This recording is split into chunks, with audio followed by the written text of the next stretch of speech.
Opening in theaters this week from Universal Pictures is the horror movie The Black Phone, directed by Scott Derrickson, and here's my review. There's something terrifying about the possibility of being kidnapped and hidden away someplace, and that's a fear Derrickson seeks to explore with this film, adapted from a short story by Joe Hill. However, the movie doesn't just rest on putting the lead protagonist in danger. The various plot points take some interesting turns that add to the horror of the situation and desire to see him get out of there alive. What's particularly well done about The Black Phone is how it depicts the child characters. Both Vinny and his sister Gwen are mutually sympathetic, especially when we see their home life, and they have a solid dynamic. It's a refreshing sight to see two movie siblings who get along and are protective of one another.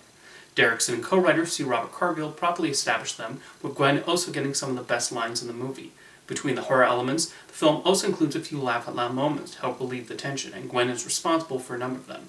When Finney gets kidnapped by the grabber, the film manages to divide time between him and other characters, especially his sister.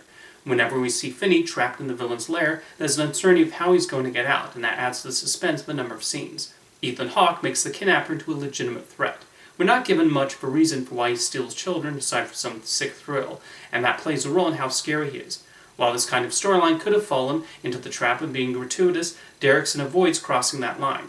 There's also an aspect of the plot that could have turned out silly with the wrong execution, but The Black Phone is able to make it work thanks to some skillful filmmaking.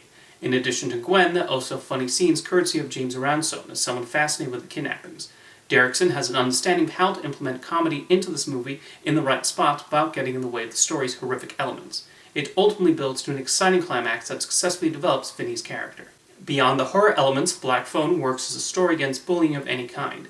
Throughout the film, Finney deals with bullies, and it's clear Scott Derrickson has a low opinion of them, and they don't have to be a serial kidnapper to be threatening or traumatizing. The film also uses the 1978 setting to good effect, transporting the audience back to a period long before cell phones were widely used. This is not for nostalgic purposes, as the suburban neighborhood brings a specific vibe to The Black Phone that stands out. This movie provides the scares one hopes for, along with tackling some necessary themes under the surface.